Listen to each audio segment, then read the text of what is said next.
자, 오늘 사도행전 6번째 강의로 여러분 또 섬겨드리겠습니다. 오늘은 사도행전 9장 32절부터 11장 26절까지의 내용입니다. 사도행전 개론에서 제가 설명해드린 것처럼 이 사도행전은 어떤 것을 기준으로 하냐에 따라서 2부 또는 3부로 구성을 나눌 수가 있습니다. 첫 번째는 인물을 중심으로 해서 사도행전을 나눌 수가 있는데 1장부터 12장까지는 베드로를 중심으로 이야기가 펼쳐집니다. 물론 모든 내용 전체가 베드로에 관한 이야기가 다 있는 건 아니에요. 대략적으로 베드로 중심의 사도행전 역사가 기록이 되어 있고요. 후반부는 바울 중심의 사도행전 역사가 기록되어 있습니다. 또 지리적으로 나누면은 세 개로 나눌 수가 있습니다. 제1부에 해당하는 것이 1장부터 8장 3절까지 이 부분은 예루살렘 중심으로 성령께서 일하시는 부분을 담았고요. 또 8장 4절부터 11장 18절까지는 온 유대와 사마리아, 그리고 제3부는 나머지 부분입니다. 땅끝이라고 이야기했지만 이제 이방 땅에 관한, 이방 지역에 관한 복음 전도에 관한 이야기를 기록하고 있습니다. 사도행전 1장 8절에 예수님의 명령을 기준으로 이렇게 분류를 하고 있습니다. 자, 이런 기준에 따라서 첫 번째 소개해드린 인물 중심으로 분류하면은 사도행전 12장까지는 베드로 중심의 역사가 펼쳐집니다. 또 그 중에서 베드로와 관련된 이야기가 집중적으로 등장하는 것이 사도행전 2장부터 5장 사이, 그리고 오늘 설명해드리는 9장 32절부터 12장까지입니다. 제가 12장까지 다 다뤄드리려고 했었는데 강의 준비하다 보니까 또 18페이지나 됐어요. 너무 더 오바되면은 1시간 안에 못 끝날 것 같아서 다음 주로 미뤄두리고 오늘은 나중에 11장 중반부까지 다뤄드리도록 하겠습니다. 앞서 사도행전 8장에서 사도 베드로는 빌립이 열어놓은 길을 따라서 사마리아 지역에 복음을 전합니다. 그리고 9장에는 사비업장 형태로 사도 바울의 회심 이야기가 등장하고, 또 오늘 다뤄드리는 9장 32절부터는 다시 베드로에 관련된 이야기가 펼쳐지는데, 자, 이번에도 사도 베드로는 예루살렘을 벗어나서 유대 지역에 전도를 하게 됩니다. 사도행전 1장 8절에 다시 한번 읽습니다. 오직 성령이 너희에게 임하시면 너희가 권능을 받고 예루살렘과 온 유대와 사마리아와 땅끝까지 이르러 내 증인이 되리라 하시니라. 8장 3절까지는 예루살렘이라는 그 한정된 지경에서 하나님께서 역사하시는 이야기를 기록했다면은 8장 32절 이후부터는 8장 4절 이후부터는 온 유대와 사마리아 땅인데, 그래서 이 단락에서 등장하는 베드로의 사역은 예루살렘을 벗어난 지역들로 계속해서 소개가 됩니다.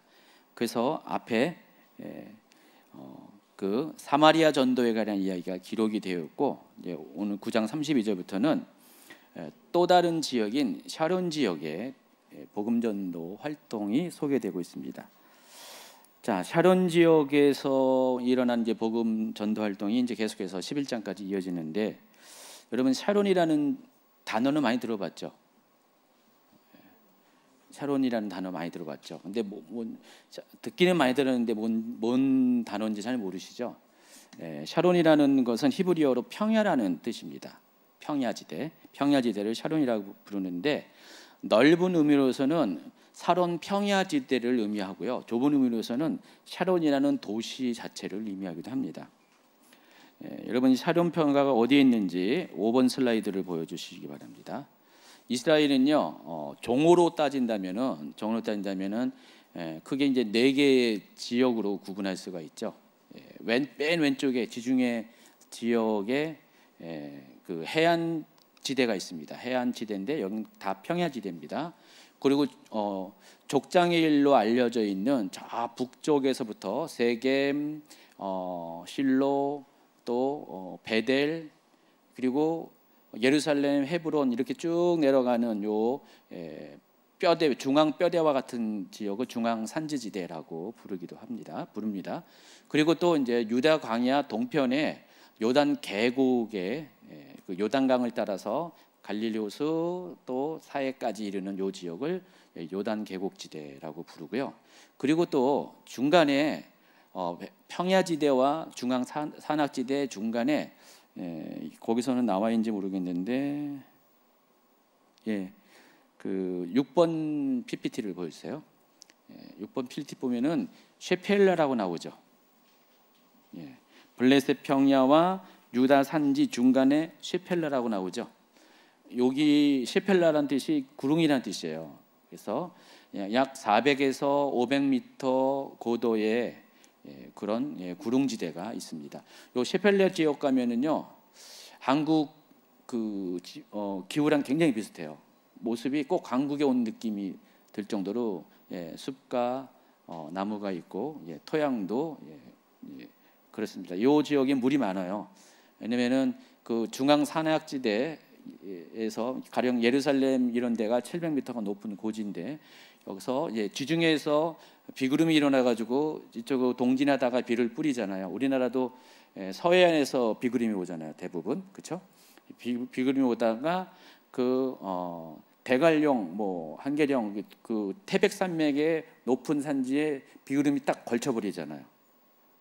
우리나라 연상하면 됩니다.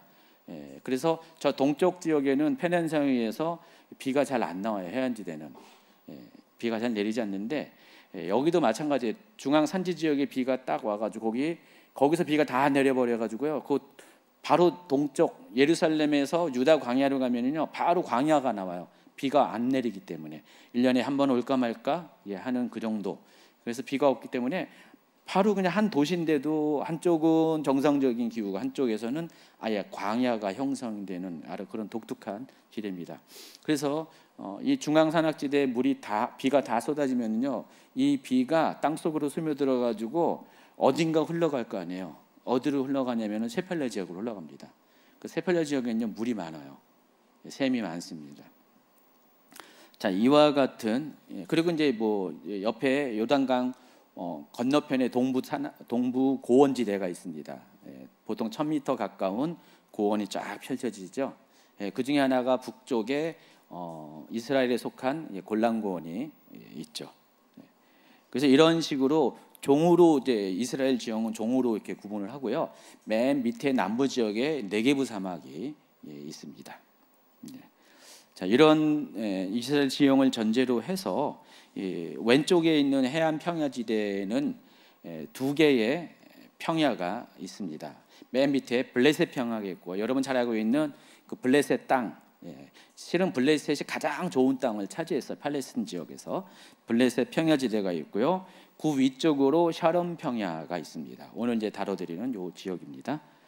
그리고 이제 그 해안길이 쭉 가다가 갈멜산 근처에 가면은 갑자기 산이 높아지면서 길이 끊겨버려요. 그래서 거기 이제 해안길이 거기서 끊어져 버려요. 그래서 보통은 사련평야 지대에서 약간 동북쪽으로 길을 틀어 가지고 무깃도로 이제 길이 이어집니다. 그리고 나서 지금 5번 슬라이드로 다시 돌아가는 겁니다. 여기 위에 보면은 이즈르엘, 이스라엘이 아니라 이즈르엘 평야가 나오죠. 여기는 동쪽에는 요단강, 또 서쪽에는 지중해로 빠지는 동서로 이렇게 펼쳐진 평야지대입니다. 그 이스라엘은 3대 평야지대가 있는 거예요. 밑에 블레셋 평야, 샤론 평야, 그리고 동서로 된 이즈라엘 평야 이렇게 되어 있습니다. 여러분이 이스라엘은 다 산악이 많고 계곡이 많잖아요. 깊은 계곡이 있죠. 그리고 광야가 있고 사막도 있는데 요 세 개 지역이 이스라엘에서는 평야지대에 해당합니다. 그리고 물론 페니키아에 있는 저 갈멜산 위쪽에 조그만 또 평야지대가 있죠. 페니키아 평원도 있습니다. 근데 이 페니키아는 이제 이스라엘에 속한 거 아니기 때문에 이스라엘에 속한 건 요 세 개가지가 요 초록색으로 연두색으로 표시한 데가 평야지대입니다. 그래서 이스라엘의 곡창지대 하면은 주로 이즈라엘 평야를 말합니다. 여기는 밀이 엄청 많이 나오고요. 이 블레셋 땅은 뭐 과거나 현재나 좀 이스라엘에게 좀 멀어져 있고요. 이렇게 곡창지대입니다. 그런데 요 샤론 평야도 곡창지대가 돼야 되는데 아쉽게도 그렇지 않습니다. 샤론 평야는 늪지대가 많아요. 그래서 물이 잘 안 빠지는 그런 토양이 돼 있어서 여기서 농사가 잘 안 됩니다. 그래서 옛날부터 여기는 이렇게 사람이 잘 살지 않는 그런 지역이었어요. 그래서 거의 불모지나 다름없는 땅이 저 샤론 지역입니다. 블레스 땅은 사람이 엄청 많이 살고 저 이스라엘 평양도 많이 사는데 여기는 농사가 잘 안 돼가지고 사람들이 많이 살지 않는 지역입니다.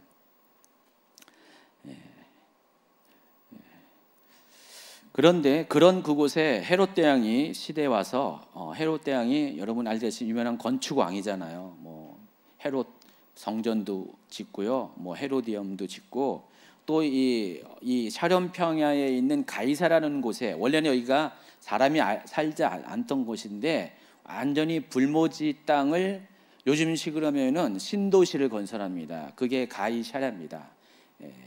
가이사라라는 뜻은 로마 황제의 보좌명인 우리가 보통 알고 있는 시저 케이사르 거기에서 온 명칭입니다. 그래서 로마 황제를 추앙하는 자기의 마음을 보여주기 위해서 이 로마 황제의 보좌명을 가지고 가이사라라는 이름을 짓습니다. 동시대에 이 헤롯 대왕의 아들은 빌립 헤롯은 저 북쪽의 갈릴리 북쪽 지역에 똑같이 자기의 이름과 황제의 이름을 딴 가이사라 빌립보라는 도시도 짓죠. 이 두 도시 모두 동일하게 로마식 도시입니다. 그러니까 이스라엘과는 상관이 없는 로마식 도시입니다. 이 가이사라라는 이 로마식 그런 신도시를 건설하면서 비로소 이제 사람들이 여기서 살기 시작합니다. 그래서 로마 유대를 다스리는 로마 총독이 부임할 때 로마 총독부가 예루살렘에 있는 게 아니라 바로 이 가이사랴에 있습니다. 이 가이사랴에 총독부가 있고 총독은 여기 거주하면서 필요할 때마다 예루살렘에 방문하는 그런 겁니다. 그 복음서에 나와 있는 예수님 십자가 사건이 일어날 때 그 빌라도도 이곳에 있다가 그 명절이 가까우니까 예루살렘 치안을 위해서 그쪽으로 가 있었던 거예요. 거기 예루살렘 성전에 붙어 있는 안토니오 요새에서 약 1000명 정도의 주둔군이 있는데 거기서 머물면서 그 명절을 감시했습니다.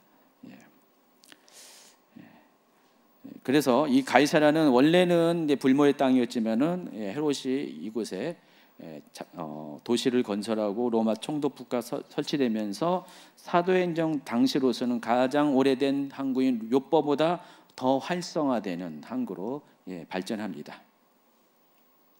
그래서 5번 지도 보면은요, 여러분 이렇게 지금 이렇게 지도에는 나와 있지 않은데 오른쪽에 보세요. 텔아비브가 있죠. 이스라엘의 행정 수도입니다. 행정 수도고요. 경제 수도죠. 경제 수도. 지금 행정 수도는 예루살렘으로 했고 경제 수도인데 이 텔아비브가 요빠가 있는 곳입니다. 요빠가 구도시 올드시티라면 텔아비브는 뉴시티에 해당하는 것입니다. 그러니까 오래된 구도시 요빠를 두고 그 가까운 곳에 새로운 도시를 이제 건설합니다. 이제 이스라엘이 독립하고 나서 그게 텔아비브예요. 이 텔아비브 지역이 요빠 지역이고요. 위쪽으로 올라가면 하이파라고 있는데 그 밑에 여기 지도에는 나와 있지 않고 아마 어느 지도에 제가 또 다른 지도에 표시한 것 같았는데 잠시만요. 찾아볼게요. 17번 PPT 보여주세요. 17번 PPT. 여기 보시면은 밑에 텔아비브가 있고요. 위쪽에 하데라 하고 있고 위에 요 빨간식으로 해가지고 이렇게 울타리가 쳐준 요 지역 여기가 옛 가이사라입니다. 지금은 이제 쇠퇴했고요. 지금은 이제 뭐 유적지 또 거기 관련된 뭐 조그만 마을들이 있고 지금은 이 가이사라가 옛날 2000년 전만큼 그런 도시가 아닙니다. 그리고 중간중간에 새로운 신도시들이 많이 생겼죠. 네타냐라는 지명도 있죠. 보이십니까? 잘 안 보이시면은 여러분께 강의 안에 보시면 되죠. 네타냐가 직전에 이스라엘 총리 네타냐 총리가 있었잖아요. 예, 같은 이름이죠. 저도 여기서 하룻밤 잤는데 완전히 그냥 휴양 도시입니다. 이 네타냐라는 곳이 바닷가에 있는 옛날에는 이 샤론 지역이 전부 다 불모의 땅이었는데 지금은 다 사람 사는 도시들로 해안이 다 이렇게 개발이 되어 있습니다. 다시 이제 원래 강의로 돌아가면은요. 그래서 이 샤론 평야는 남북으로 약 80km 정도 해안선에 따라서 펼쳐져 있고 동서로는 산지까지 약 16km 정도 비교적 넓은 면적을 차지하고 있습니다. 남쪽 경계 부분에 요빠가 있고요. 북쪽 경계 부분에 가이사라가 있습니다. 여러분 지도 보시면은 다시 이제 6번 슬라이드로 간 겁니다. 6번 슬라이드 가면은 지도 보면은 오른쪽 지도 보면은 이스라엘의 지형이 나오잖아요. 보시면은 거기 빨간색으로 서클한 데가 B3라고 지역이 바로 샤론 평야지대입니다. 이스라엘이 굉장히 독특한 지형을 갖고 있죠. 이렇게 성경에 보통 이렇게 많이 나오는 샤론의 백수서나 뭐 아가서에 나오죠. 아가서 2장 몇 절에 나오는데 샤론의 수서나 백합화 이렇게 나오는데 이 샤론의 수서나가 원래 이제 영어 성경을 보면 더 로즈 오브 샤론이에요. 그러니까 샤론의 장미. 어떻게 생겼냐면 저렇게 생겼어요. 근데 저기 장미처럼 생겼습니까? 실은 우리나라 무궁화처럼 생겼어요. 저게 이스라엘의 국화인데 우리나라 무궁화랑 비슷하죠. 그리고 백합화라고 나와 있는 거 마태복음 6장에 나오는 백합화는 여러분이 아네모네 조크예요.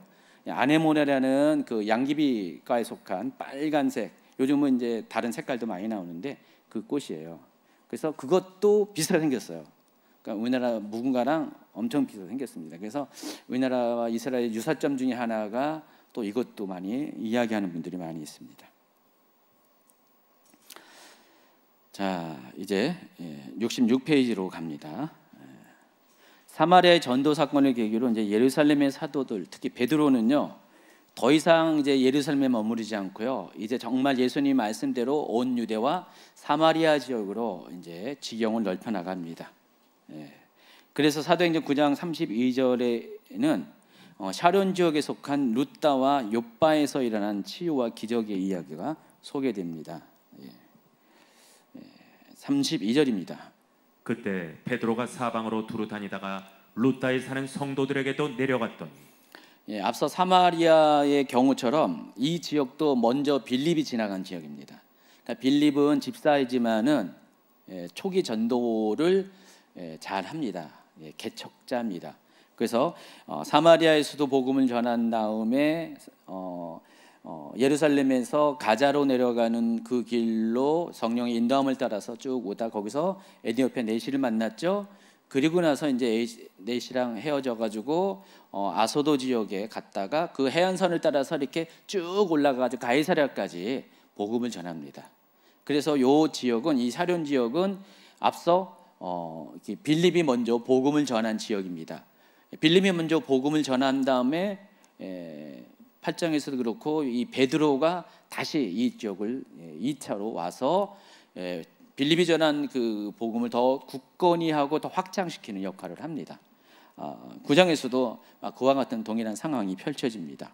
그래서 베드로도 사마리아처럼 사마리아 갔다가 다시 예루살렘 돌아갔다가 다시 예루살렘에서 요 지역을 이제 방문합니다. 방문해서 이 지역에서 복음을 전하다가 루다라는 곳으로 갑니다. 근데 여기 보세요. 루다에 사는 성도들에게 내려갔다 그랬습니다. 이 성도들이 어떤 성도들이냐?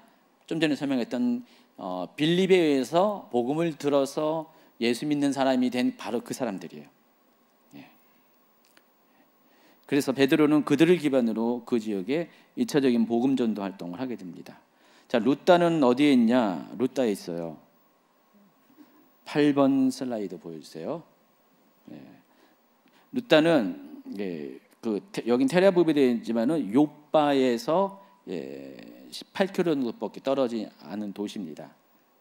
뭐 인천에서 서울 가까운 거리에 그 정도 있는 지역인데 이게 베냐민 지파에 속한 도시입니다. 구약 시대에는 이 지역을 롯이라고 불렀어요. 근데 오늘날도 이 도시 이름, 이 현대 지명도 롯이에요. 룻다는 신약 시대에 잠시 불려졌던 이름이고 구약 시대의 롯이라는 도시 이름이 지금도 현재 롯으로 불려지고 있습니다. 여러분 이제 8번 슬라이드 보시면은 PPT 보면은 텔아비브에서 예루살렘까지 가려면은요 거기 길이 보이죠? 텔아비브에서 롯이라고 써 있잖아요. 롯, 이거 룻다예요. 신약 시대 룻다인데 거기까지 일본 국도를 따라갑니다. 여러분 이스라엘은요 우리나라도요 그 넘버링이 있잖아요. 넘버링 도로명이 있습니다. 1번 도로, 2번 도로 있잖아요. 1번 그렇게 있는데 이스라엘도 똑같이 1번 도로 이렇게 쭉 있어요. 근데 재미있는 거는요. 이렇게 종으로 된 거는 남북으로 된 거는 짝수 번호가 주어지고요. 동서로 된 거는 홀수 번호가 주어집니다. 그런데 1번 도로라는 것은 제일 처음에 생겨난 도로라는 뜻이겠죠. 독립한 후에. 그래서 텔아비브에서 예루살렘까지의 도로가 1번 도로예요. 이스라엘에서. 근데 그 1번 도로의 중간에 뭐가 있어요? 네, 롯이 있습니다. 룻다가 있습니다. 그러니까 옛날부터 지금까지 지금에 이르기까지 욥바에서 이때 당시에 옛 그 구약 시대에서 욥바는 지중해 항구 중에서 가장 왕성한 항구거든요. 그러니까 해에 나가려면 다 욥바에서 배 타고 나가거든요. 여러분 그 요나도 욥바에서 배 타고 다시스로 가려고 이제 출항을 했잖아요. 다 욥바에서 합니다. 근데 신약 시대에는 이게 지위가 바뀌어가지고 어디로 간다고 그랬어요? 가이사라로 이제 바뀐 겁니다. 그 지위가 바뀌었어요. 가지고 그 욥바에서 그 예루살렘으로 가려면은 옛날에도 이 롯을 지나갑니다. 룻다를 지나가야 됩니다. 바로 그 룻다에 가서 복음을 전합니다. 그곳에서 중풍병으로 8년 동안 누워있는 애니야라는 사람을 만납니다. 33, 34절. 거기서 애니야라는 사람을 만나매 그는 중풍병으로 침상에 누운 지 8해라. 베드로가 이르되 애니야야 예수 그리스도께서 너를 낫게 하시니 일어나 네 자리를 정돈하라 한데 곧 일어나니. 마태복음 8장에도 중풍병자 치유 사건이 나와 있죠. 당시 의료 수준에서 이 중풍병은 불치병에 해당합니다. 지금도 고치기가 힘든 건데 그런데 중풍병을 즉시로 고치는 능력이 나타납니다. 그래서 애니야가 치유를 받게 되니까 애니야가 살고 있는 룻다는 물론이고 이 사륜 지역 전체에 소문이 퍼지게 됩니다. 그래서 부흥이 일어나게 됩니다. 룻다와 샤론에 사는 사람들이 다 그를 보고 주께로 돌아왔다 그랬습니다. 자, 이 같은 치유를 통해서 복음이 전도되는 방식을 가리켜서 능력 전도라고 하는데 이 사도행전에는 이런 능력 전도의 장면들이 상당히 많이 나오는데 그 중에 하나입니다. 자, 룻다에서 욥바에서도 베드로의 치유 사역은 이어집니다. 자, 룻다에서 18km만 가면 욥바라고 했잖아요. 그래서 베드로가 지금 예루살렘에서 이 샤론 지역을 가면서 거기서 복음 전하다가 룻다에서 애니야를 치유하고 그리고 욥바로 갑니다. 근데 이번에는 더 놀라운 사건이 일어납니다. 욥바에도 예수님을 따르는 제자들이 있었습니다. 이들 또한 누구한테 전도됐을까요? 처음에 빌립에 의해서 전도가 됐습니다. 그래서 이미 여기도 이제 예수 믿는 사람들이 많아졌습니다. 그 중에 다비다라는 여인이 있었는데 이 여인은 평소 선행과 구제를 많이 해서 사람들로부터 칭찬듣는 여인이라고 그랬습니다. 내용을 자세히 보면은 옷도 많이 져서 가난한 자들에게 옷도 나눠주고 그런 역할을 많이 했습니다. 마침 베드로가 이 샤론 지역을 지나칠 때 룻다 지역을 왔을 때 즈음에 다비다가 병들어서 죽게 되었습니다. 자, 그런데 사람들은 웬일인지 다비다의 시체를 바로 장례를 치르지 않고요 다락방에 이제 고이 모십니다. 이스라엘은 다락방이라면 우리 같은 그 개념보다도 그 옥상이 다락방으로 이야기합니다. 옥상에 있는 별도의 방을 다락방이라고 했는데 이 다락방에다가 이제 죽은 다비다의 시체를 안치합니다. 그리고 베드로가 이 지역에 방문했다는 얘기를 듣고 급히 사람을 보내어서 베드로의 방문을 간청합니다. 36절부터 38절. 요빠에 다비다라는 여제자가 있으니 그 이름을 번역하면 도르가라. 선행과 구제하는 일에 힘이 많더니 그때 병들어 죽음에 시체를 씻어 다락에 누이니라. 룻다가 요빠에서 가까운지라. 제자들이 베드로가 거기 있음을 듣고 두 사람을 보내어 지체 말고 와달라고 간청하여. 여기서 제자들은 예루살렘에 있는 제자들을 말하는 게 아니라 이때 당시에 예수 믿는 모든 사람들을 사도행전의 저자는 다 제자들로 불렀어요. 뒤에 이제 그리스도인이라는 명칭이 나오기 전까지는 전부 다 제자들로 불렀습니다. 그래서 여긴 예루살렘에 있는 사람들이 아니라 바로 요빠에 있는 사람들을 말합니다. 요빠에 있는 예수 믿는 사람. 그들이 이 같은 행동을 한 이유는 그들은 앞서 능력 전도를 통해서 치유 사건을 많이 경험했고요. 죽은 자가 살아난 사건이 있었는지는 모르겠지만 하지만 놀라운 사건들이 많이 일어나다 보니까 예루살렘에서 베드로가 왔다는 이야기를 듣고 나서 믿음이 폭발을 한 겁니다. 그래서 베드로가 오면은 죽은 다비다도 살릴 수 있을 것이다. 그냥 망설이지 않고 믿었어요. 그래서 장사 지내지 않고 베드로를 초청을 합니다. 그리고 베드로가 갔을 때 그들의 기도대로 베드로는 선포 기도를 통해서 죽은 다비다를 살리는 기적을 일으킵니다. 39절 40절. 베드로가 일어나 그들과 함께 가서 이르매 그들이 데리고 다락방에 올라가니 모든 과부가 베드로 곁에 서서 울며 도르가가 그들과 함께 있을 때 지은 속옷과 겉옷을 다 내보이거늘 베드로가 사람을 다 내보내고 무릎을 꿇고 기도하고 돌이켜 시체를 향하여 이르되 다비다야 일어나라 하니 그가 눈을 떠 머리야 베드로를 보고 일어나 앉는지라. 나날이 이제 발전해서 다비다가 다시 살아난 사건은 요빠의 부흥을 가져오게 합니다. 근데 죽었다 살아나면 머리가 아프나요? 어떤 논문을 보고 얘기하시는 거죠. 그래서 이 사실을 접한 많은 사람들이 이제 주님을 믿게 됩니다. 온 요빠 사람이 알고 많은 사람이 주를 믿더라. 룻다에도 그렇고 또 사돈 지역 전체도 그렇고 또 요빠에서도 동일하게 능력 전도를 통해서 많은 사람들이 예수님께로 돌아오는 부흥이 일어나게 됩니다. 근데 36절에서 굳이 다비다의 헬라식 이름을 소개하잖아요. 도르가라고. 그러니까 다비다는 히브리 이름이고요. 도르가는 헬라식 이름입니다. 근데 다비다라는 여인은 헬라식 이름도 같이 갖고 있었다는 것입니다. 근데 그것을 굳이 언급하는 이유가 있습니다. 그냥 언급된 것이 아니라 이 사도행전 저자는 예루살렘에 시작한 이 복음이 온 유대와 사마리아로 점점 더 확장되는 것을 증거하기 위한 증거로 이렇게 알려주기 위한 증거로 이 이야기를 한 것입니다. 그리고 사도행전 당시 요빠는요 위치적으로는 팔레스틴 지역에 있었어요. 유대 지역에 있었는데 행정구역상으로는 수리아에 속한 도시였습니다. 그러니까 수리아의 총독이 가나라는 지역이었어요. 그러니까 지금 팔레스틴 지역의 북쪽에 시리아가 있잖아요. 오늘날 시리아, 수리아 총독이 직접 가나라는 지역이었습니다. 이때 당시만 해도 수리아 총독이 한 계급 높아요. 그리고 유대 총독이 한 계급 낮아요. 그래서 수리아 총독의 권한 하에 유대 총독이 어느 정도 일정 부분의 그런 지휘 통솔을 받았거든요. 다시 말해서 유대 지역 중에 이 요빠 같은 경우는 중요한 도시이기 때문에 수리아 총독이 레벨이 더 높은 수리아 총독이 직접 관할하는 그런 지역이었다는 것입니다. 그러다 보니까 이 요빠에는 이방인들이 많이 살고 있었어요.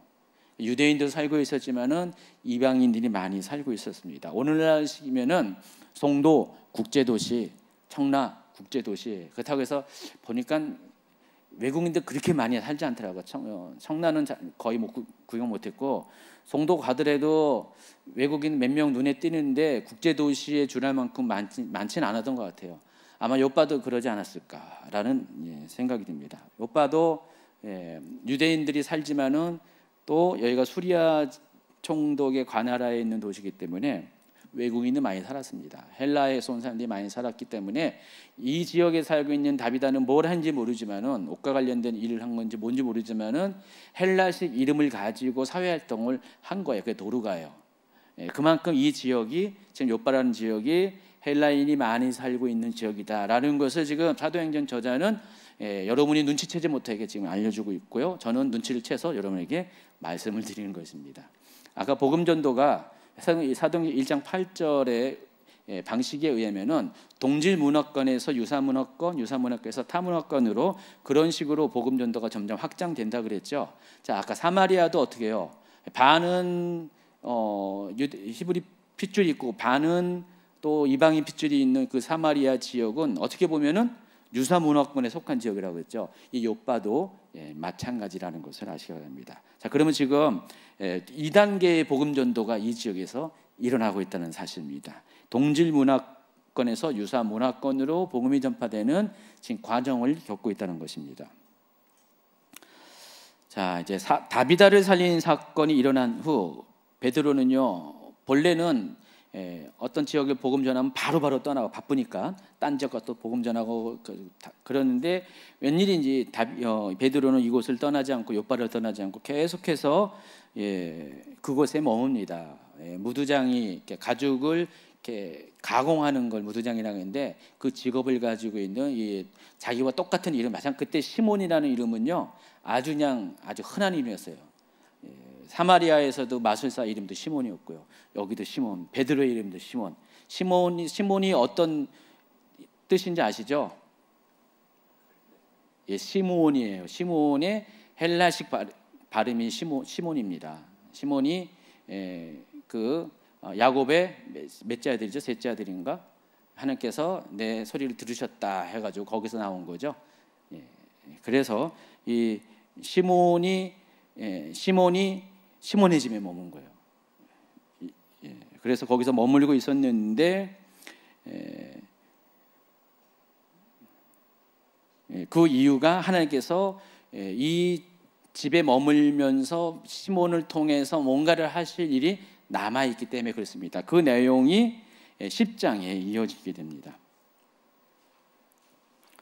아까 이제 여러분 슬라이드 17번 요 지도는 소개를 했죠. 다시 이제 확대된 지도를 보면은 샤론 평야가 이렇게 가이사랴와 욥바 사이에 있는 곳이라는 것을 알 수가 있어요. 그래서 샤론 평야와 블레셋 평야를 나누는 경계가 야르콘 강이라는 조그만 강이 있습니다. 그리고 이제 아까 가이사랴를 제가 소개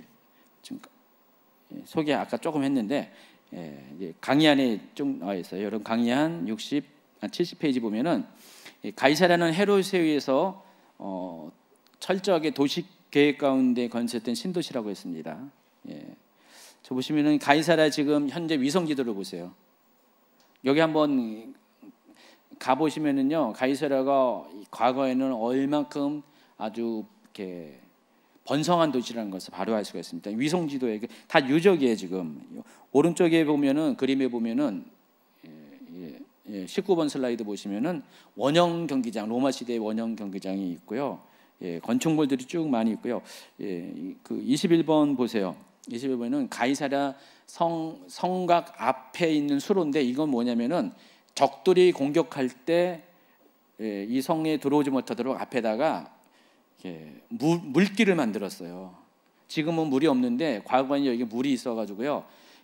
그냥 건너기가 못하죠. 그러니까 다리를 통해서만 이 성에 출입을 할 수 있을 그런 장치를 말합니다. 실제로 가보면은요, 이게 굉장히 웅장해요. 그리고 오른쪽에 있는 게 수로예요. 수로. 이것도 수로인데 어떤 거냐면 식수를 끌어오는 수로입니다.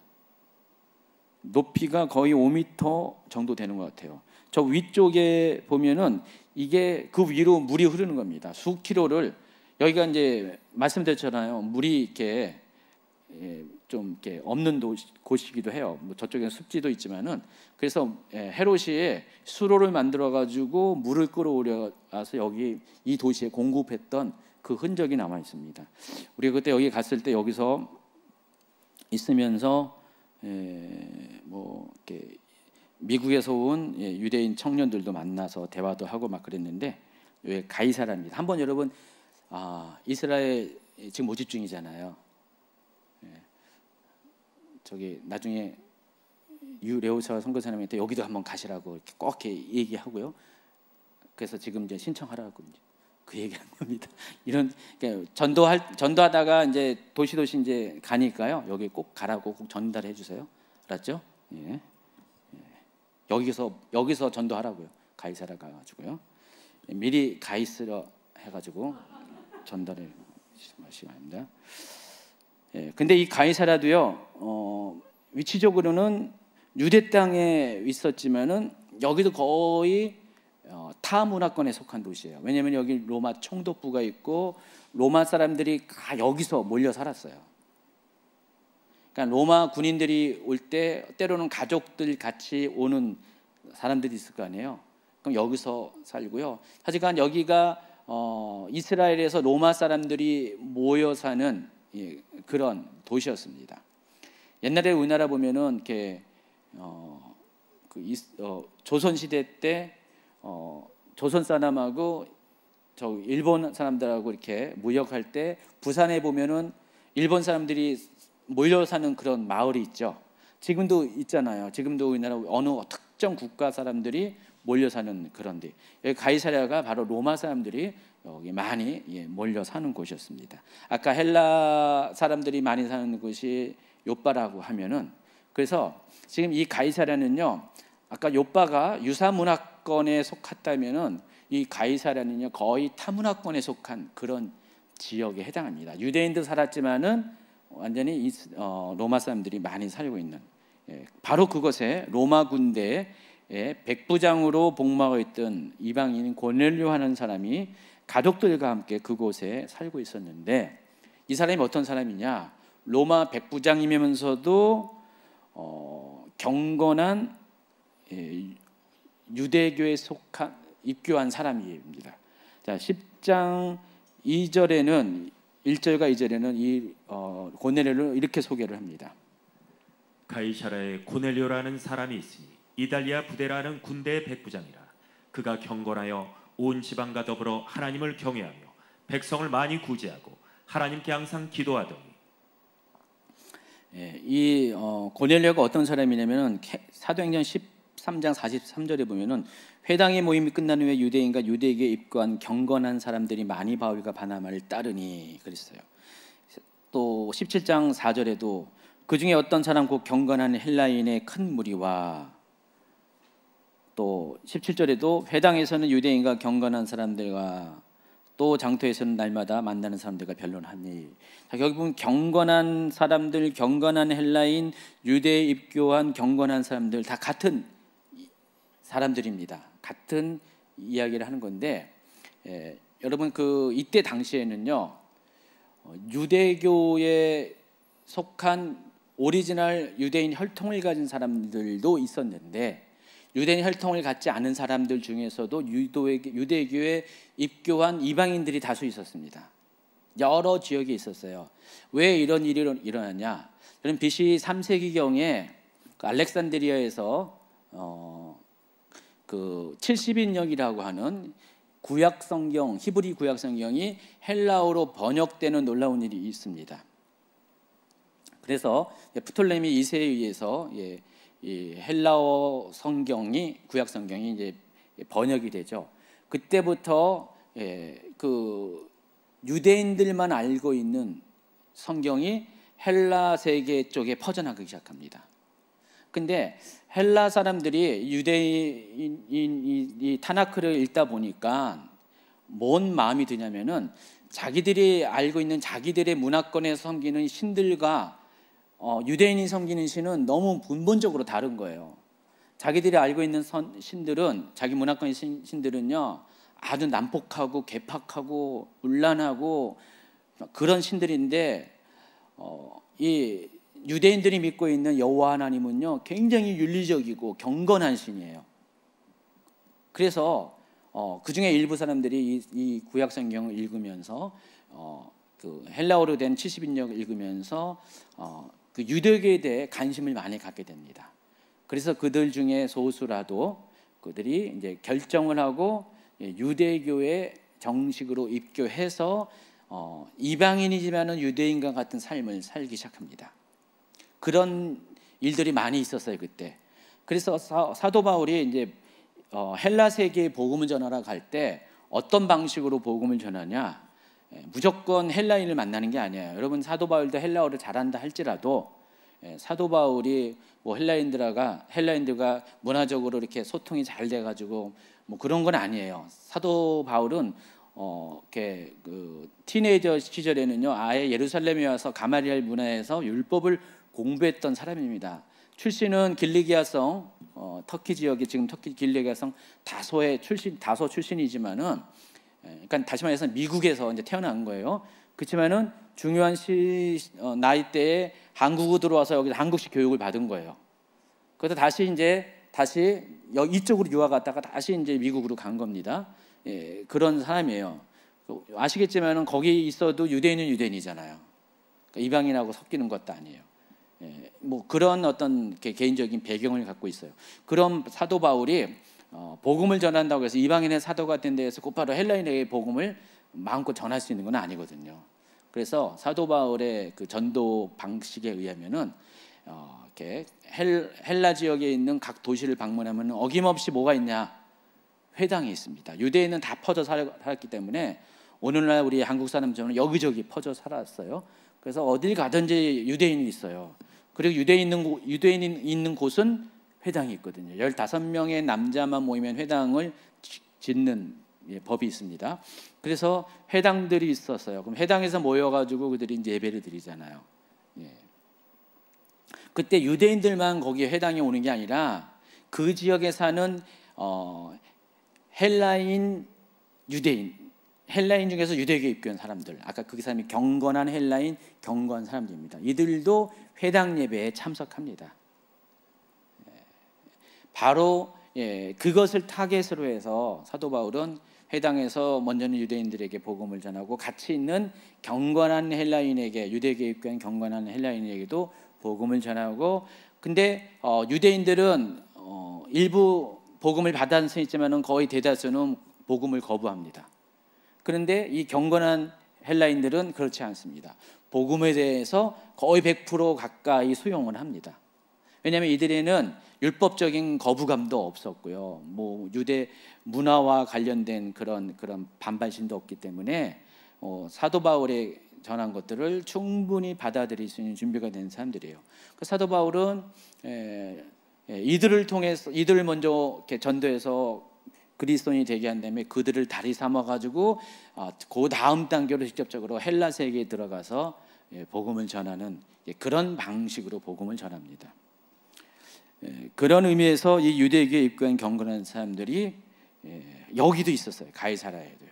그 중에 한 사람이 고넬료였어요.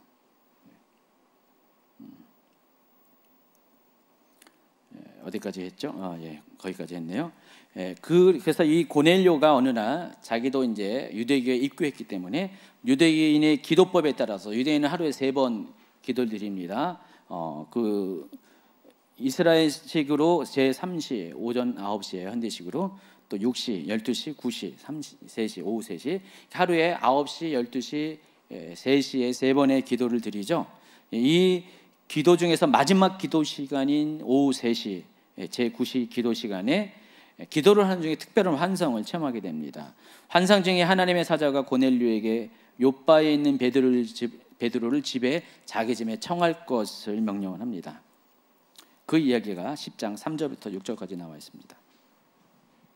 하루는 제9시쯤 되어 환상 중에 밝히 보매 하나님의 사자가 들어와 이르되 고넬료야 하니 고넬료가 주목하여 보고 두려워 이르되 주여 무슨 일이니까? 천사가 이르되 네 기도와 구제가 하나님 앞에 상달되어 기억하신 바 되었으니 네가 지금 사람들을 욥바에 보내어 베드로라 하는 시몬을 청하라. 그는 무두장이 시몬의 집에 유숙하니 그 집은 해변에 있다. 그래서 이제 고넬료는 자기 부하들 중에서 하인들과 또 자기처럼 유대교에 입건 경건한 헬라인인 부한 사람을 불러서 다 이 일을 구한 다음에 욥바로 그들을 보냅니다. 한편 이제 베드로도 아주 특별한 환상을 체험하게 됩니다. 가이사랴에서 고넬료가 환상을 보고 그 다음 날 또 베드로도 정해진 시간에 기도를 하는데, 이때 베드로는 3시간 빠른 시간에 기도를 합니다. 그래서 12시 기도 시간에 맞춰서 기도를 하고 있을 때 환상을 보는데, 27번 PPT 보시면은 이런 것을 보게 됩니다. 하늘로부터 보좌가 쫙 내려오는데, 여기 보니까 그 안에는 땅에 있는 각종 네발같은 짐승과 기는 것과 공중에 나는 새들이 있다. 그림에 보니까 여기 독수리 같아요, 그렇죠? 대머리 독수리 같죠? 오른쪽에. 저런 것들을 잡아먹으라는 거예요. 베드로가 기겁을 합니다. 어떻게 저걸 먹을 수가 있습니까? 유대인의 코쇼에이면 저거 먹어서는 안 되거든요. 결코 먹지 않겠나 했더니 2번째 와서 또 먹어라. 그리고 3번째 와서 또 먹어라. 그러니까 지금 베드로가 생각하니까 너무너무 이상한 환상이에요. 근데 이 환상이 어떤 뜻인지를 몰라서 속으로 의아해하고 있었습니다. 바로 그때 바깥에서 고넬료가 보낸 사람들이 이 무드장인 시몬의 집에 도착해서 베드로를 찾게 됩니다.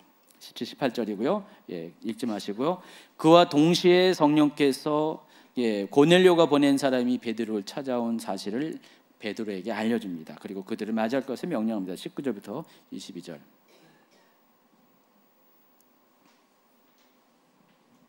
베드로가 그 환상에 대하여 생각할 때 성령께서 그에게 말씀하시되, 2 사람이 너를 찾으니 일어나 내려가 의심하지 말고 함께 가라. 내가 그들을 보내었느니라 하시니, 베드로가 내려가 그 사람들을 보고 이르되, 내가 곧 너희가 찾는 사람인데 너희가 무슨 일로 왔느냐? 그들이 대답하되, 백부장 고넬료는 의인이요 하나님을 경외하는 사람이라. 유대 온 족속이 칭찬하더니 그가 거룩한 천사의 지시를 받아 당신을 그 집으로 청하여 말을 들으려 하느니라 한대. 참고로 가이사랴에서 요빠까지 이제 북에서 남으로 내려오는데 이 거리가 한 50km 정도 됩니다. 도보로 한 12시간 이상 걸리는 거리인데, 지금 이제 이들이 그 전날 3시에 고넬료가 환상을 보고 자기 부하를 하게 얘기해서 이제 거기 요빠로 가라 그랬죠. 아마 몇 시간 걸렸겠죠. 그 준비하고 차비하는 동안에. 그리고 그들이 곧바로 움직인 겁니다. 오다가 어디서 잠깐 잠을 잤겠죠. 그리고 나서 아침에 일찍 또 거기서 경유지에서 출발해가지고 아마 네타냐에서 자지 않았을까. 조크예요. 그때는 호텔이 없었습니다. 내려오다가 바로 급하게 온 게 요 베드로가 12시에 맞춰서, 한국 시간으로 12시에 맞춰가지고 오늘날식 12시에 맞춰서 기도하는 그 시간에 맞춰서 도착한 거예요. 딱. 하나님이 아주 그냥 시간을 타임을 맞춰서. 그래서 고넬료가 보낸 사람들을 맞이한 베드로는요, 그들을 불러들여서 하룻밤을 머무게 하고 그 다음날 그들과 함께 일찌감치 가이사랴를 출발합니다. 가이사랴를 출발하면 또 그만큼 걸리겠죠. 10몇 시간 걸리겠죠. 그 다음날 가이사랴에 도착하니 고넬료는 이미 가까운 친척들과 친구들 모두를 집안에 다 불러 모았습니다. 그리고 베드로가 오기를 기다리고 있습니다. 학수 고대를 하고 있습니다. 그래서 베드로가 들어오자마자 24절 25절. 이튿날 가이사랴에 들어가니 고넬료가 그의 친척과 가까운 친구들을 모아 기다리더니, 마침 베드로가 들어올 때 고넬료가 마저 발 앞에 엎드려 절하니. 고넬료가 발 앞에 엎드려 절했다고 했어요. 베드로 발 앞에. 그러면 이거는 그 당시에 그 장면을 본 사람들은 납득이 안 가는 행동입니다. 여러분, 유대인 로마인들에게 유대인들은요 사람이 아니었어. 이때 당시요, 그렇죠? 백부장은요 아주, 실은 오늘날 따지면은 한 중대장 수준 정도의 계급이지만 이때 당시의 백부장은요 그 이상의 권위를 가지고 있습니다. 근데 그 권위 가진 사람이 평소에는 유대인들을 다 무시하는데, 유대인인 이 베드로에게 엎드려서, 발 앞에 엎드려서 마치 왕 앞에 엎드리듯이 엎드리는 것은 말이 안 된다는 것입니다. 그래서 베드로가 26절에 이렇게 말합니다. 베드로가 이렇게 이르되, 일어서라, 나도 사람이라. 그러니까 베드로는 지금 굉장히 심히 부담스러운 거죠. 로마인이 자기에게 엎드리고 또 사람이 사람에게 엎드린다는 것, 맞아. 하나님을 대하듯이 엎드리는 것은 너무 뭐 양쪽으로 다 부담스러운 겁니다. 근데 고넬료가 이렇게까지 베드로를 맞이한 이유는 바로 앞전에 하나님께서 말씀하신 그것 때문에 그런 거였습니다. 그리고 그만큼 기대감을 가지고 이렇게 베드로를 맞이한 겁니다. 그래서 고넬료는 자신이 본 환상을 베드로에게 공유를 합니다. 그게 27절부터 33절까지 나와 있어요. 이때 이제 베드로는 자신이 본 환상의 의미가 비로소 깨달아진 거예요. 하나님께서 왜 그 하늘에서 보자기를 내려서 거기서 네 발 가진 온갖 짐승들을 보여주고 기는 것들, 뭐 새 같은 이런 것들을, 그러니까 코셔에서 먹지 말라고 금지한 모든 것들을 먹으라고 이렇게 3번에 걸쳐서 환상을 보내준 이유가 깨달아진 거예요. 바로 그 보자기에 들어가 있는 그 짐승들은 다 뭐예요? 이방인을 가리킵니다. 그래서 베드로가 이렇게 말합니다. 34절 35절 베드로가 입을 열어 말하되 내가 참으로 하나님은 사람의 외모를 보지 아니하시고 각 나라 중 하나님을 경외하며 의를 행하는 사람을 다 받으신 줄 깨달았도다. 네, 그러니까 베드로가 비로소 고넬료의 이야기를 들으면서 하나님의 계획과 하나님의 뜻을 알게 되었습니다. 그래서 계속해서 베드로는 고넬료에게 예수 그리스도에 대한 복음을 쭉 전합니다. 그 내용이 43절까지 쭉 나와 있습니다. 자, 그런데 베드로가 전한 메시지 중에 특히 38절을 보면 여러분이 잘 알고 있는, 아마 외운 분도 있을 겁니다. 아주 유명한 구절이 등장합니다. 읽어주세요. 하나님이 나사렛 예수에게 성령과 능력을 기름 붓듯 하셨으니 그가 두루 다니시며 선한 일을 행하시고 마귀에게 눌린 모든 사람을 고치셨으니 이는 하나님이 함께 하셨습니다. 그러니까 예수 그리스도의 복음이 전반적으로 쭉 설명되어 있는데 특히 이 38절에서는 상대적으로 치유 복음에 대한 강조가 두드러지게 나와 있다는 것입니다. 그리고 예수 그리스도의 치유 사역의 근원이 성령의 기름 부음, 능력이라는 것을 알려줍니다. 자, 베드로가 이 같은 복음을 전할 때 바로 그 순간에 말씀을 마치자마자 모든 사람들에게 성령의 임재가 나타납니다. 성령이 강림합니다. 44절 45절. 베드로가 이 말을 할 때 성령이 말씀 듣는 모든 사람에게 내려오시니 베드로와 함께 온 할례 받은 신자들이 이방인들에게도 성령 부어주심으로 말미암아 놀라니. 그들이 이 성령이 내려오는 것을 통해서 놀랐다고 그랬습니다. 베드로가 이 장면을 추억하면서 이제 예루살렘에 가서 이 보고를 하는 가운데 한 말이에요. 내가 말을 시작할 때에 성령이 그들에게 임하시기를 처음 우리에게 하신 것과 같이 하는지라. 이런 보고를 합니다. 지금 이 뒤에 나온 보고인데 지금 베드로 그러니까 사도행전 저자인 누가가 지금 설명하는 게 바로 처음 베드로와 제자들이 오순절날 성령을 경험하실 때 그 장면 그대로와 같은 그 일이 지금 여기서도 일어났다는 그 얘기를 하고 있는 거예요. 뭔 말인지 아세요?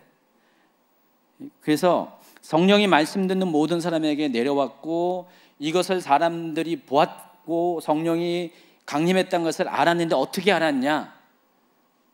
바로 이와 같은 형태로 성령이 임한 거예요. 이해하시겠죠? 오순절날 그 임했던 성령 체험, 혀에 불같은 불의 혀 같은 불꽃이 사람의 머리 위에 이렇게 머물렀죠. 급하고 강한 태풍 같은 소리가 막 들렸죠. 그리고 뭐가 있었어요? 사람들이 외국어 방언을 했죠. 이 3가지 현상이 오순절날 체험한 성령 임재의 현상입니다. 근데 이와 같은 동일한 것이 지금 고넬료 가정 가운데 거기 모인 모든 이방인 가운데 동일한 현상이 일어났다. 그 얘기한 거예요, 지금. 그래서 이와 같은 일이 일어나니까 베드로의 반응을 보세요. 10장 47절 48절. 여러분 페이지 76페이지 앞쪽에 있습니다. 이에 베드로가 이르되 이 사람들이 우리와 같이 성령을 받았으니 누가 능히 물로 세례 베품을 금하리요 하고 명하여 예수 그리스도의 이름으로 세례를 베풀라 하니라. 그들이 베드로에게 며칠 더 머물기를 청하니라. 이 사람들이 이와 같이 성령을 받았으니 누가 능히 물로 세례 베품을 그 말이요. 일반적으로 유대인들은 물로 먼저 세례를 받았잖아요. 예수님 복음 사역일 때 물로 세례를 받았죠. 또 제자들도 이렇게 물로 세례를 줬잖아요. 근데 성령은 언제 왔습니까? 예수님이 떠나가신 후에 오순절 날에 사도행전 시대에 이르러서 성령이 왔어요. 그러니까 순서적으로 그들은 먼저 물세례를 받고 두 번째 성령 세례를 받았는데, 지금 이방인들은 어떻게 돼요? 물세례도 안 받았는데 성령 세례부터 받은 거예요.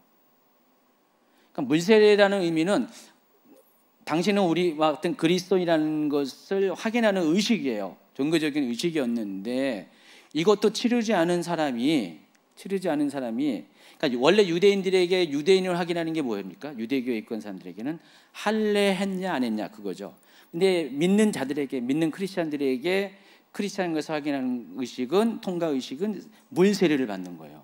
근데 이들은 그것도 아닌데 지금 뭐예요? 성령 세례부터 받은 거예요. 그러니까 베드로가 하는 말이 그거예요.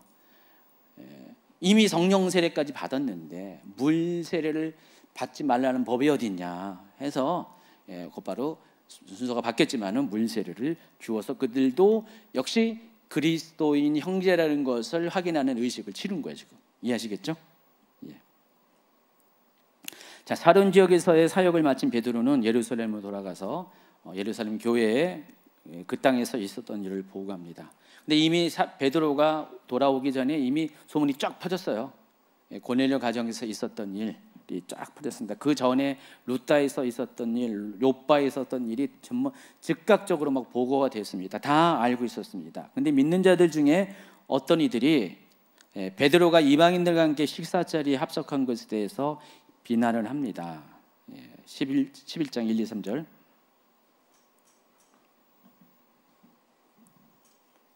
유대에 있는 사도들과 형제들이 이방인들도 하나님의 말씀을 받았다함을 들었더니 베드로가 예루살렘에 올라갔을 때 할례자들이 비난하여 이르되 네가 무할례자의 집에 들어가 함께 먹었다니. 여러분, 이 장면을 여러분 이제 이야기에서는요, 원래 이제 오순절 때는요, 오순절을 맞이해서 각 처에서 북아프리카 또 그 유럽 그리고 아시아 쪽 해가지고 이 세 개의 대륙에서 흩어져 있던 유대인들이 다 모여가지고 예루살렘에 있었고, 그때 오순절 경험을 한 거잖아요. 근데 많은 외지 출신의 유대인들, 거기서 나고 자란 사람들이지만 뿌리는 유대인인 사람들이 그때 온 거였었어요. 그래서 이제 교회가 형성이 됐죠. 근데 그들이 계속 자기 나라로 돌아가지 않고 계속 머물러 있었어요. 그러다가 스데반 순교 사건이 일어나면서 핍박이 오니까 원래 헬라 지역에서 왔던 그 사람들은 핍박을 피해서 다 흩어졌고 각각 자기 나라로 돌아갔습니다. 그런데 원래 그 예루살렘에 살던 사람들은 갈 데가 없잖아요. 계속 머물렀어요. 그래서 스데반 사건에 의해서 디아스포라는 돌아갔고 흩어졌고 결국 남아있는 자들이 순수 히브리파 유대인들이었습니다. 근데 이들의 특징이 뭡니까? 그리스도인이지만은 예수 믿는 제자지만은 역시 유대인이에요. 역시 계속해서 유대인 전통을 지켰거든요.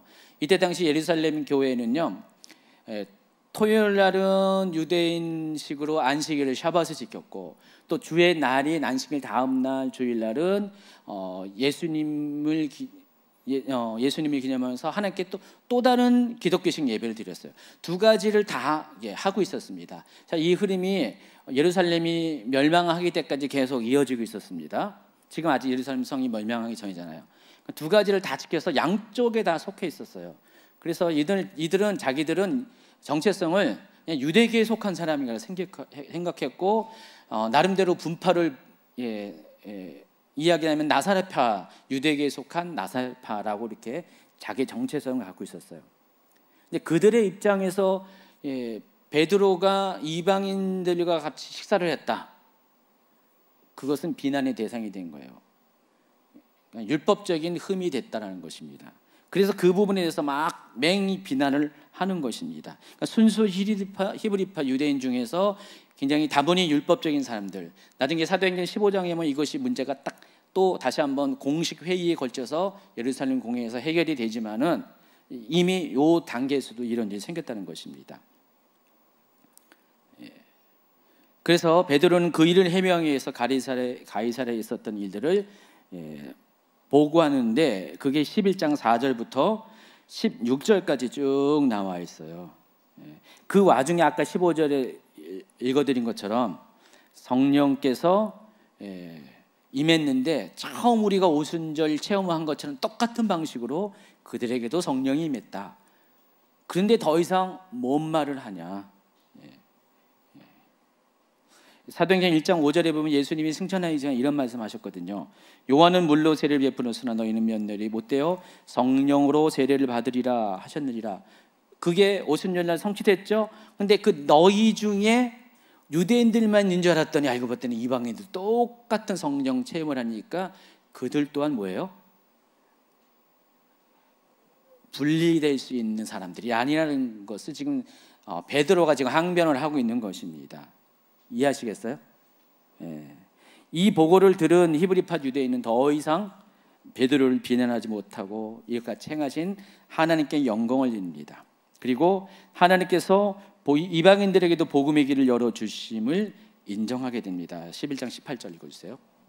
그들이 이 말을 듣고 잠잠하여 하나님께 영광을 돌려 이르되 그러면 하나님께서 이방인에게도 생명 얻는 회개를 주셨도다 아니라. 시간이 없어서 바로 넘어갑니다. 스데반의 승리 사건으로 흩어진 자들은 베니게, 구브로, 안디옥까지 이르러 그곳에서는 유대인에게 복음을 전합니다. 11장 19절.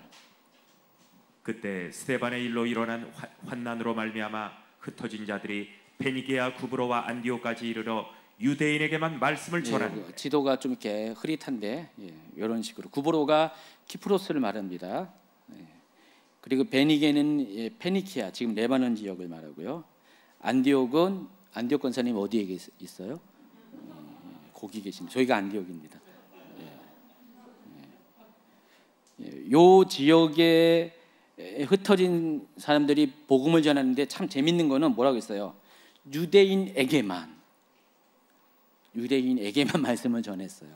그러니까 이 초대교회 상황이 뭔지 아시죠? 지금 계속 제가 이 8장, 9장, 이렇게 10장, 11장 쭉 설명하는 여러분 눈치채 있겠죠?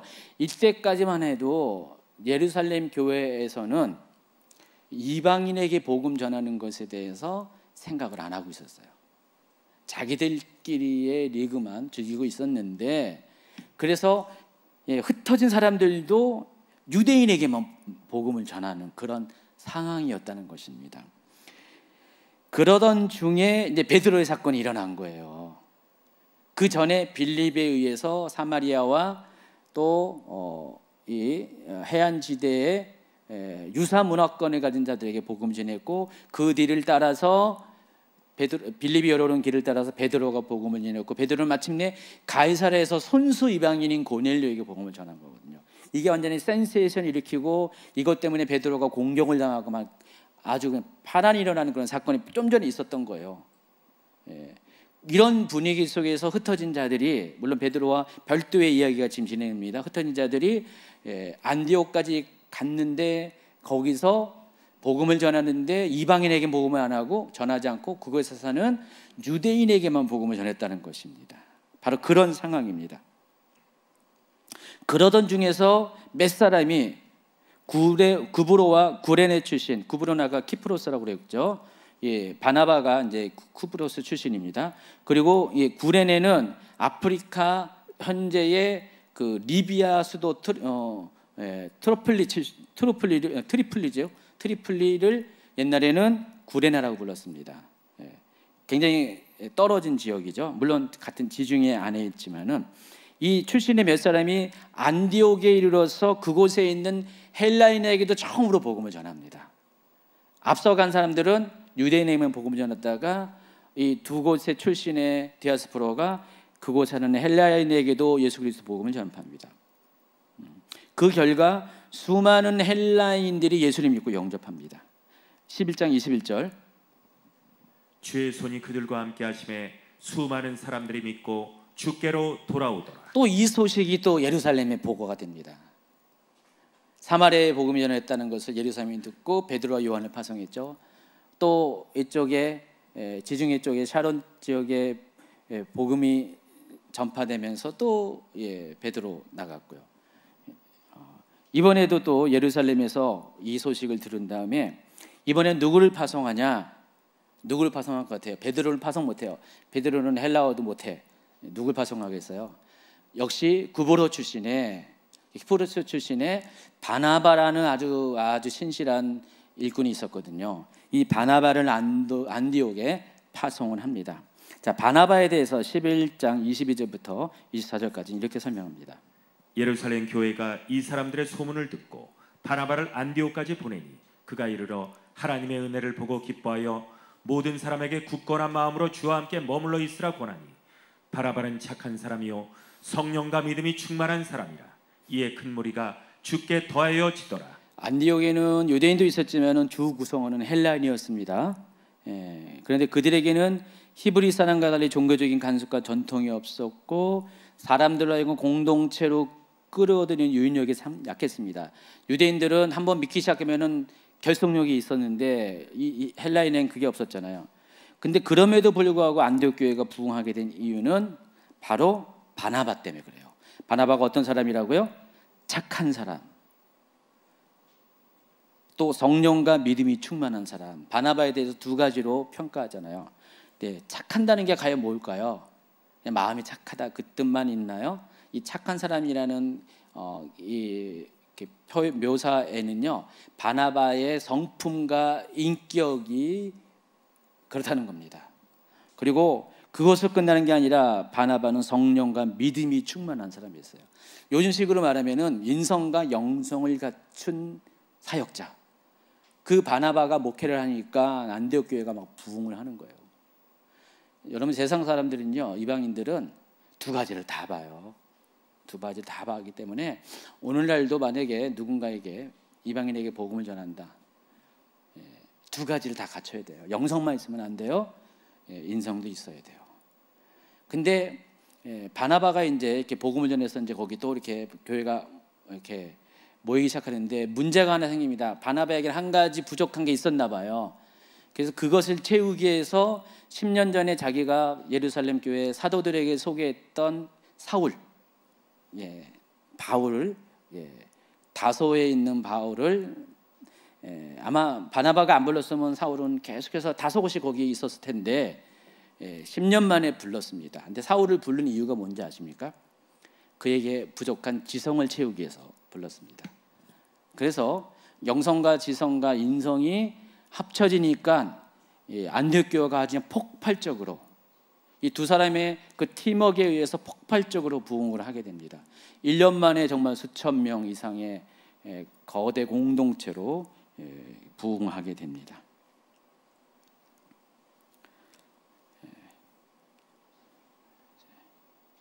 그래서 11장 26절에 보면은 읽어주세요. 제자들이 안디옥에서 비로소 그리스도인이라 일컬음을 받게 되었더라. 이때부터 그 전까지 그냥 예수 믿는 사람들을 제자들이라고 불렀었는데 안디옥에 이르러서 사람들이 예수 믿는 사람들을 그리스도인이라고 불렀습니다. 자, 이 그리스도인이라는 것은 헬라식으로 말하는 메시아의 사람들, 메시아를 따르는 사람들이라는 뜻이에요. 오늘날 히브리식으로 말하면 바로 메시아닉 주가 그리스도인과 똑같은 개념이에요. 여러분 메시아는 히브리 발음이고 그리스도는 헬라식 발음이죠. 물론 한국식 음역이지만은 그래서 그리스도인이라고 부른다는 것은 헬라 사람들이 지금 예수님을 그리스도를 따르는 사람들이라고 이들을 부른 건데 이것은 좋은 의미였어요. 앞서 예루살렘에 있는 제자들에 대해서는 나사렛파라고 불렀잖아요. 별로 좋은 의미가 아니었거든요. 약간 하등하는 예수님을 가서 나사렛 예수라고 불렀잖아요. 좋은 의미가 아니었거든요. 그냥 근데 지금 여기서는 좋은 의미에서 긍정적인 의미에서 그리스도인의 호칭을 부여받게 됩니다. 그만큼 지금 유대인 이 안디옥 교회 성도들은 이방인들에게 인정을 받았다는 것입니다. 오늘 이제 여기까지 다뤄드리도록 하겠습니다. 어려웠나요? 약간 어려운 듯하면서 쉬웠죠, 그렇죠? 다음 주에 이제 나머지 부분을 다뤄드리고 제1차 전도 여행 아마 거기까지 하게 될 것 같습니다. 그리고 이제 15장의 예루살렘 공예는 그 다음 주에 하게 될 겁니다. 오늘 말씀을 통해서 우리가 한 가지 알아야 될 것은 하나님께서는 하나님의 계획표대로 스케줄대로 일하세요. 그래서 정말 사도행전 1장 8절에 있는 말씀처럼 성령이 너희에게 임하시면 예루살렘과 온 유대와 사마리아 땅 끝까지 이르러서 내 증인이 될 것이다라는 이 말씀을 이루어 가시는 분이 누구세요? 하나님 자신이고 성령을 통해서 그 일을 행하십니다.